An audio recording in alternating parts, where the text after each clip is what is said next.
নমস্কার, কেমন আছেন আপনারা? কণিকার চ্যানেলে আপনাদের সবাইকে স্বাগত জানিয়ে আজকে একটা বৃষ্টি, কাল রাত থেকে আমাদের এখানে প্রচণ্ডভাবে বৃষ্টি হচ্ছে, কমছেই না। তাই বাড়িতেই আছে সবাই। তাই আজকে আমার রেসিপি হবে খিচুড়ি। তো দেখুন আমি কিভাবে খিচুড়ি বানাই। আজ আমার খিচুড়ি হবে, এই যে দেখুন, আমি একদম খুদ চাল বা ভাঙা চাল নিয়ে নিয়েছি। এটা আমি একটা মাপ করে নিয়েছি, 1 কাপ মেজারমেন্ট করে নিয়ে নিয়েছি। তো এই যে খুদ চাল, একদম এই খুদ চালটা আমি ভালো করে ধুয়ে নিচ্ছি। খুদ বলতে চালের যে কোনাগুলো হয় সেই চাল। আর এই খিচুড়ির জন্য নিয়েছি একটু পটল কেটে নিয়েছি, একটু গাজর কেটে নিয়েছি, একটা আলু কেটে নিয়েছি, একটু টমেটো কেটে নিয়েছি, আর নিয়েছি কিছুটা কুমড়ো, কাঁচা লঙ্কা, শুকনো লঙ্কা। এই খিচুড়ির জন্য আপনার বাড়িতে যে সবজি থাকবে সেই সবজি দিয়েই আপনি এই খিচুড়িটা বানাতে পারবেন। এখানে নিয়ে নিচ্ছি নুন আর হলুদ। আর এই খিচুড়ির জন্য মোট আমার যেটা লাগবে সেটা হচ্ছে কি, আচার আর আচার তেল। এটাই হচ্ছে এই খিচুড়ির মূল ইনগ্রিডিয়েন্টস। এটা দিয়েই আমি আজকে খিচুড়ি বানাবো। গ্যাসটা জ্বালিয়ে একটা মাটির কড়াই নিয়েছি, আর আমি জল দিয়ে দিচ্ছি এই কড়াইতে। এই খিচুড়ির নাম হচ্ছে ধোপা খিচুড়ি বা ধোবি খিচুড়ি। এর একটা কাহিনী আছে। আগে যখন ধোপারা বাড়ি বাড়ি আসতো না, তারা তখন কি করতো, ওই কাপড় সব নিয়ে যেত, তারপরে তারা কেচে কুচে রেখে দিয়ে আসতো।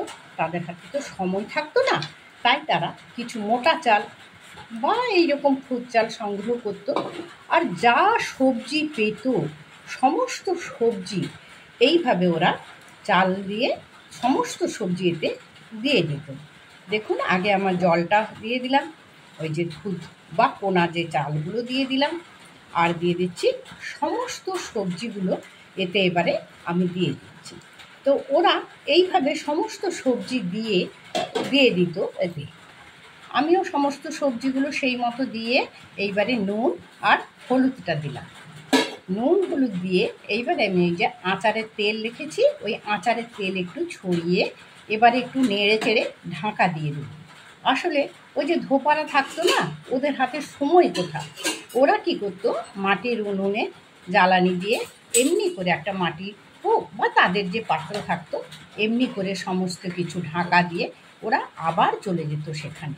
আর দুপুরবেলা যখন ফিরে আসতো, তখন এসে ওরা খিদার জ্বালায়, প্রচণ্ড খিদে পেয়ে গেছে, তখন এই খিচুড়ি খেত।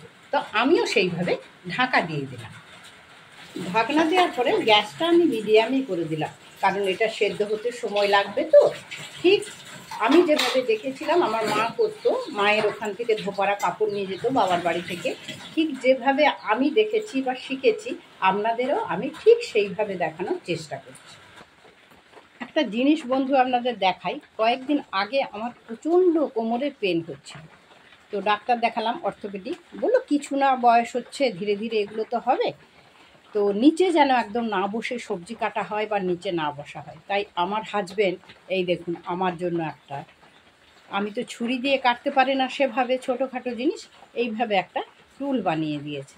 তো এই টেবিলটাতে আমি বসে, এই যে আনাজ কেটেছিলাম বেশ চওড়া, এখানে বসে আমি কাটছি। তো কেমন লাগলো বলুন তো আমার এই টুলটা বা টেবিলটা? তো দেখুন, খুব সুন্দরভাবে আমার হাজবেন্ড এটা বানিয়ে নিয়ে এসছে। এইবার আমি একটু ঢাকনা খুলে দেখে নিচ্ছি।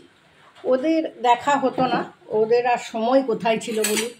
ওরা লোকের বাড়ি থেকে কাপড় সংগ্রহ করবে, কাচবে, মিলবে, ধোবে, তাই এত ভেজে ভুজে খিচুড়ি করার মতো ওদের সময়ও ছিল না। তাই আমি সেইটা আপনাদের সঙ্গে একটু শেয়ার করছি। এটাকে এই ধোপা খিচুড়ি কিভাবে করা হয় সেটাই দেখছি। দেখুন সুন্দরভাবে ফুটছে। ওরা অবশ্য মাটির উনুনে করতো, আমি গ্যাসেই করি। তো দেখুন, এই যে আমার খিচুড়ি, ধোপি খিচুড়ি বা ধোবা খিচুড়ি, যাই বলুন না কেন, আমার খিচুড়ি কিন্তু রান্না কমপ্লিট হয়ে গেল। তো এইভাবেই ওরা খিচুড়ি বানাতো, কারণ ওদের হাতে সময়ও নেই, তাই ওরা খিদের জ্বালা এইভাবে এসে খেত। দেখুন কত সুন্দর হয়েছে, চালগুলোও সেদ্ধ হয়ে গেছে।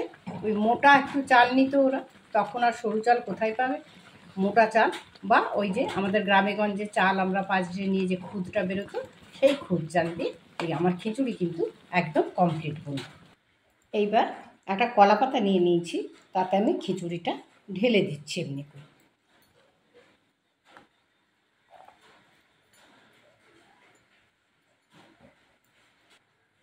এইবার দেখুন খিচুড়িটা আমি ঢেলে নিয়েছি।